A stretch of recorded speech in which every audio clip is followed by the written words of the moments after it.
yung mga nabanggit ko pong pangalan ay active pa rin na nagtatrabaho at nanunungkulan bilang ASEC, bilang USEC ng DPWH. That's why I can only surmise na talagang meron ho silang na tinatago o kino-cover up o Meron bang pinoprotektahan. whitewash tayong Ano po? napapansin? May whitewash ba tayong napapansin? May cover up ba? 5 buwan na ang nakalipas mula nung bumagsak ang tulay ng Pebrero. Party leader. Thank you, Mr. President. Before we give the floor to distinguished lady from Ilocos Norte, I just wanted to manifest, Mr. President, that in the time I attended the hearing conducted here in the Senate last Congress, napakalinaw po, Mr. President, 1.19 billion na ginastos sa Kabagan Santa Maria Bridge, nag-collapse less than a month after its opening. But even before its completion, Mr. President, 390 million was spent on retrofitting. Ang retrofitting dapat gagawin mo pag nagagamit na nagamit na yung proyekto. Hindi pa nagagamit, ni-retrofit na. At yung retrofitting expenses ay gobyerno ang gumastos. At pinakamahalaga, Mr. President, last but not the least na gusto kong sabihin at i-manifest lang.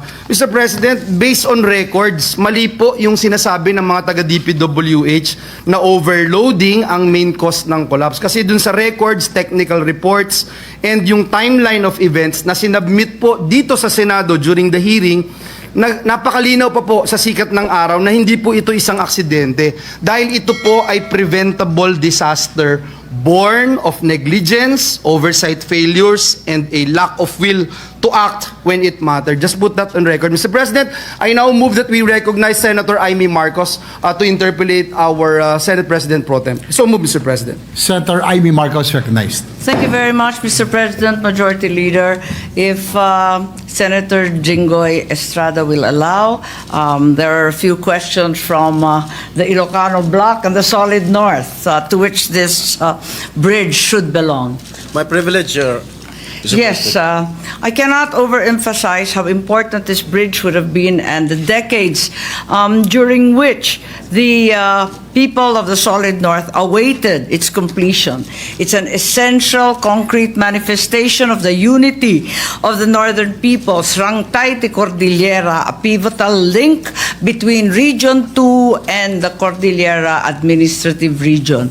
Hindi siya pangkaraniwang tulay na kumbaga dalawang bayan, dalawang lungsod, dalawang probinsya. Ito ay talagang binubuo ang dalawang rehiyon. Napakahalaga dalawang rehiyon na kung tutuusin ay ilan sa pinakamahalagang agricultural producer ng ating bansa. Number 1 ang Isabela sa corn at parating nasa itaas sa bigas. Ganon din ang Cordillera kung saan nagmumula lahat ng gulay. Kaya itong tulay na ito napaka-importante hindi lamang para sa Solid North, ika nga, kundi para sa buong Pilipinas, sa buong Luzon na umaasa ng pagkain mula sa Region 2 at sa Cordillera. Nung bumagsak ito noong February 27, 5 buwan nang nakalipas, inatupag namin lahat ng record, lahat ng investigasyon para alamin kung sino talaga at ano talaga ang dahilan kung bakit.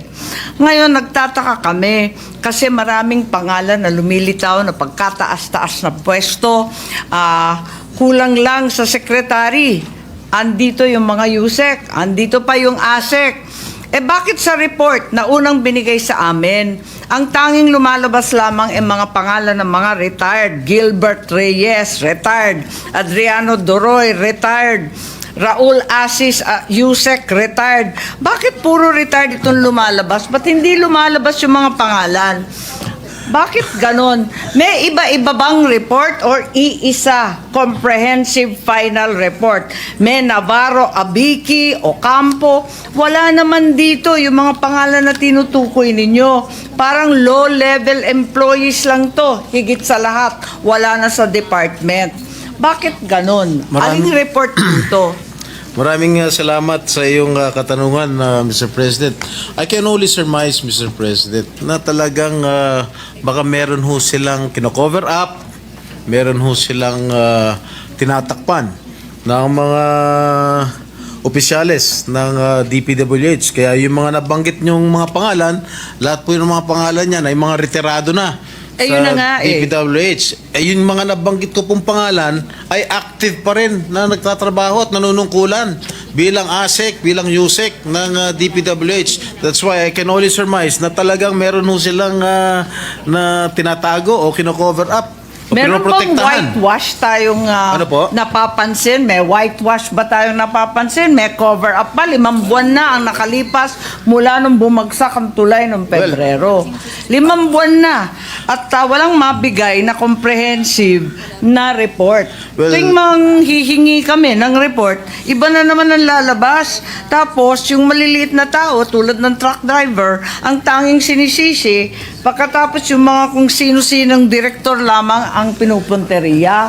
Sino ba itong mga direktor na to? Na tulad nga ng sinabi ninyo, retirado, yung iba na transfer pa sa DHSUD, tapos kung saan-saan na. Abay, ba't ganon? Samantalang yung nabanggit ninyo, halimbawa si ASEC Canlas, hindi ba na-promote pa yan sa USEC? Ba't nagkaganon? Well, hindi ko po masasagot yan at siguro dapat tanungin yan ayun namumuno ng DPWH pagdating ng committee hearing kung sakasakaling i-refer to sa appropriate committee, siguro kailangan natin tanungin kung bakit nangyari ito na nagiging involved sila dito sa pagbagsak ng pag-approve ng gawain ng tulay at bakit pa sila na-promote ng secretary ng DPWH. I don't know if this is a presidential appointee. I do not have any idea. Pero kung secretary level lang yan, siguro pwede natin tanungin. Ang balita ko, may isang Yusek Bernardo na tinanggal sa pwesto. Kasama ba siya dito sa Kabagan Bridge? Sa pagkakalam ko po, hindi po siya kasama dito sa Kabagan Santa Maria Bridge. Dahil hindi naman po lumitaw sa aming Parang yung pag-imbestiga. timing siya yung pinarusahan. Mukhang siya yata ang pinarusahan pero hindi ko po alam dahil base sa aming investigasyon na nakalap ng aking tanggapan, hindi po lumalabas ang kanyang pangalan. Ang pinagtatakahan namin, 5 buwan na nga ang nakalipas, sino ang mananagot nito? Kadami-daming mga pangalan. At yun nga, nakakalito kasi pa iba-iba yung report. Tuwing hihingi ako ng report, iba na naman itsura, iba na naman ang listahan. Ano ba talaga? Siguro, Magpakatotoo sila, sister. Pag na-refer na po ito sa appropriate committee, halimbawa siguro sa committee ni Senator Marcoleta, sa Committee on Blue Ribbon, siguro pwede pa siguro patawag natin yung mga nabanggit ko mga opisyalis ng DPWH para sila po ang sumagot sa ating mga katanungan kung bakit ilang linggo pa lang nung nagawa yung retrofitting, nung nagawa yung tulay, bumagsak agad.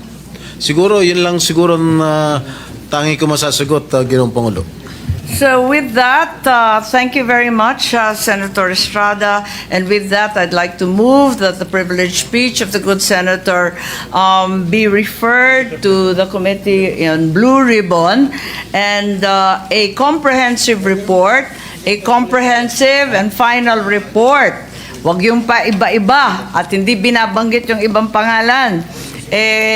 Maibigay sa mga senador once and for all para matuklasan kung pananagutan nga ni na ASEC Bueno, Malaluan, Yusek Pipo, Cabral at Canlas itong pangyayari na nakakalugmok sa aming lahat na umaasa lamang sa infrastrukturang maayos sa ating Solid North. Maraming salamat po.